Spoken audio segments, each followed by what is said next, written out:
way. There is no doubt that this is a sign of great sacrifice and cooperation.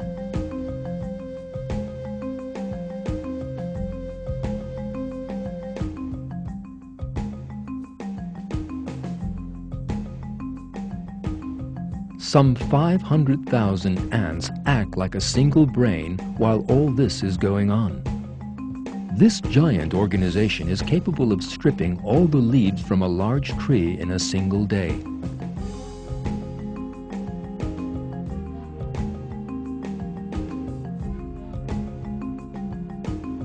Ants tirelessly cut all kinds of plants, even flowers.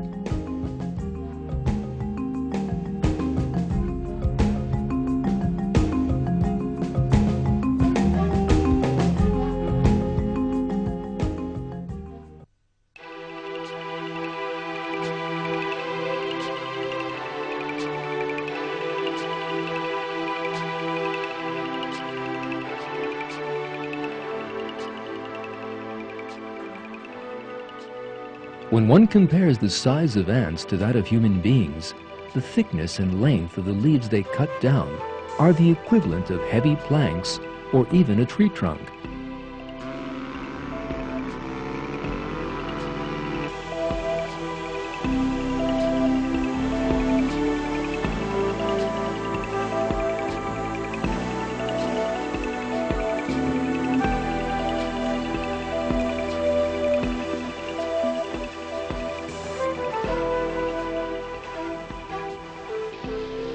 We use special equipment to cut down trees.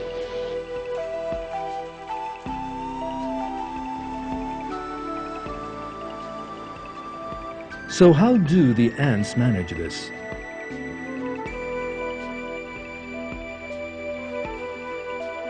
The answer to that again reveals a miracle of creation. God has endowed the ant with a cutting mechanism that is a true miracle of design. The cutting mechanism consists of two separate blades.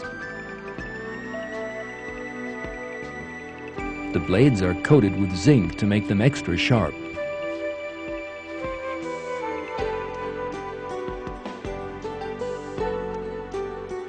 The cutting mechanism possesses an astounding system. A special organ under the ant's head gives off high-frequency sound waves. These are forwarded by the blades to the leaf and make it more brittle and easily cut. The design in that system is quite ingenious.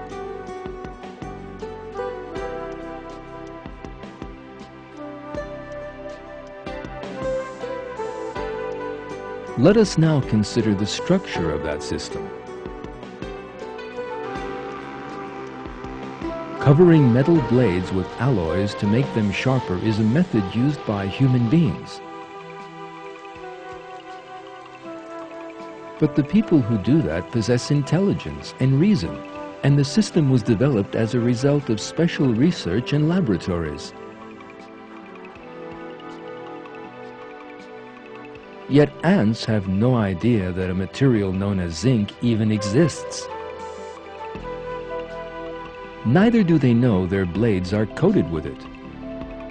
Cells in the ant's cutting mechanism miraculously coat the blades with zinc. There is a highly intelligent design in these little creatures' bodies. The same thing applies to the system that makes the leaves easily cut by means of sound waves. The ant can have absolutely no idea that high frequencies make things more brittle. Neither is there any doubt that such a complex system cannot have come about by chance.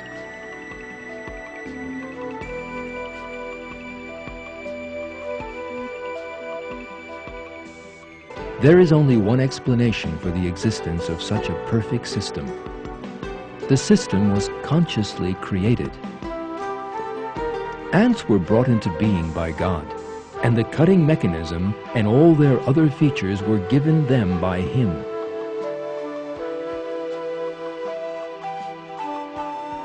That is stated in a verse from the Quran.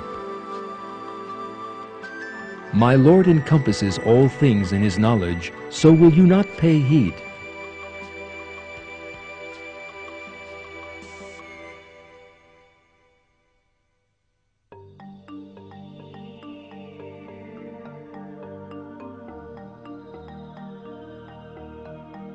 Leafcutter ants' nests can be as much as 5 meters underground and 7 meters wide. They build hundreds of tunnels and chambers within the nest, and dig and carry out some 40 tons of earth. The architecture of the nest is another miracle of its own.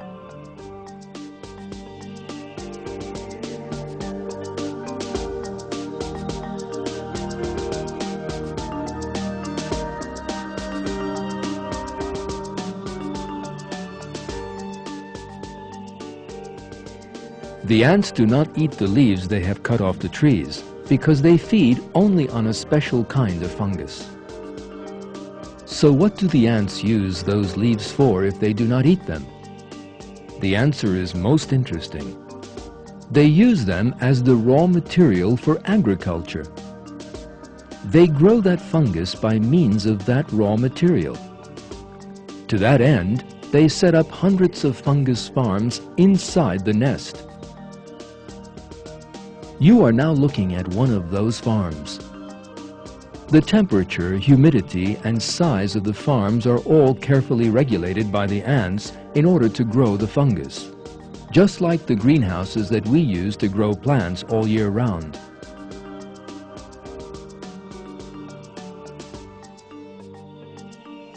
The worker ants hand the leaves they cut over to other ants that work in the farms. The ants which receive them disinfect the leaves before they start working. There is an important reason for this. The entrance into the nest of foreign fungus or even bacteria could cause terrible damage. That could mean an epidemic in a colony of some 500,000 ants. Yet God has created a very special system to protect them. A substance with antiseptic properties is secreted from the ants' bodies. The ant you are watching is disinfecting the surface of the leaf with its mouth. As a result of this process, no bacteria will be left on it.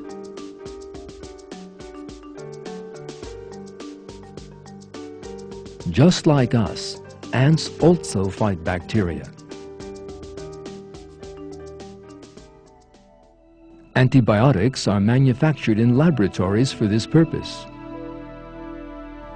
Yet the antibiotic produced by the ants is much more powerful, and they have been using it for millions of years. Of course, these tiny creatures are unaware of bacteria and antibiotic substances that prevent bacteria from multiplying. Yet thanks to this perfect system that God has created, not one bacterium is to be found either on the ant's body nor in the nest it lives in.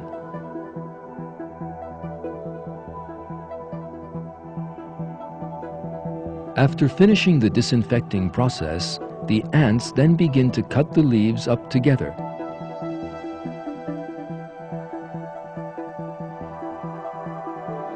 After cutting the leaves up into small pieces, it is then the turn of the very smallest ants to begin work. These ants are just 2 millimeters across, the size of a grain of sand. They spend their entire lives in these small underground chambers. They chew the leaves up into a pulp and spread it on the floor of the production area, making a bed of fertilizer upon which fungus is grown. Within 24 hours, the leaves have entirely lost their green color.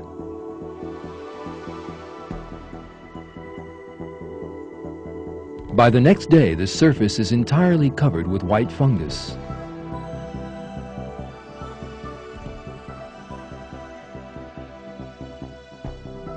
The harvesting begins at once.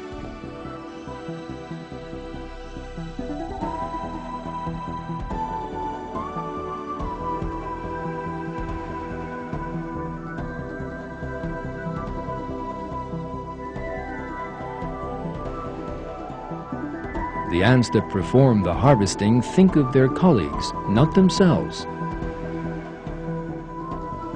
They carry the fungus they cut off the harvesting chambers to the worker ants.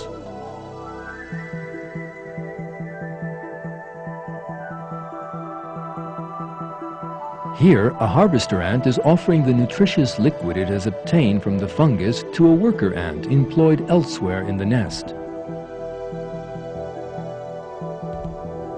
By these methods, all the ants' food needs are met, from the leaf cutters outside the nest to those that chew the leaves into pulp.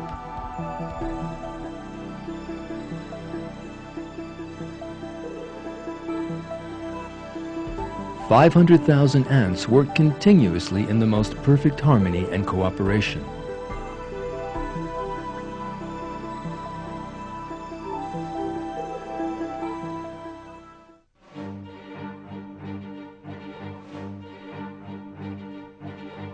After all the fungus have been harvested, only the remains of the leaves are left, and these need to be cleaned up.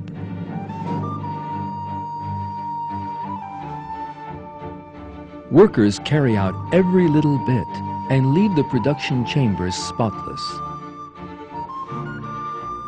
The leftovers are thrown away some distance from the nest. These hard-working creatures have no concept of rest or complaint.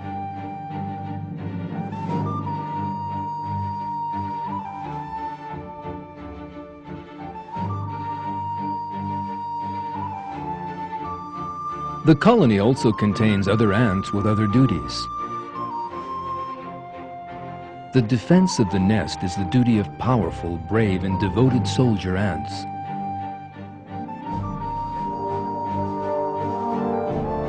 The soldiers rush out, even at the sound of an approaching human footfall. Some giant soldiers are 300 times heavier than the other ants in the colony. They attack any intruder near the nest. They even bite the shoes and socks of anyone who approaches the nest. Once their jaws are in the flesh of any intruder, they never let go. They do not open their jaws even if other parts of their bodies are damaged, and they give up their own lives for the sake of the colony. There is no doubt that this is an example of great self-sacrifice.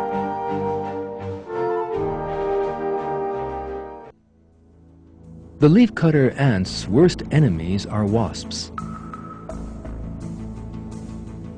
Thanks to its powerful jaws, an ant can easily do battle with a wasp. Yet as their jaws are used to hold the leaf as they are carrying it, they are defenseless against a sudden attack at that moment. So how is an ant carrying a leaf protected?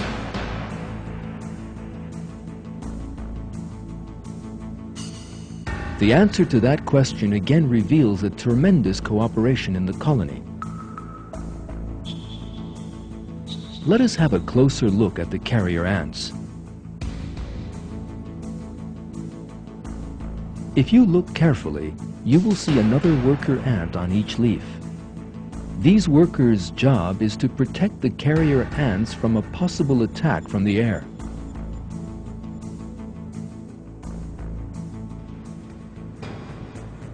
This small ant will form the first line of defense in the event of a wasp attack and stop the ant carrying it from falling prey to the bee.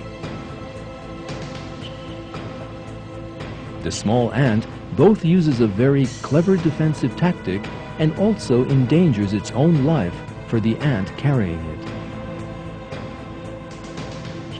This is clearly an example of great cooperation.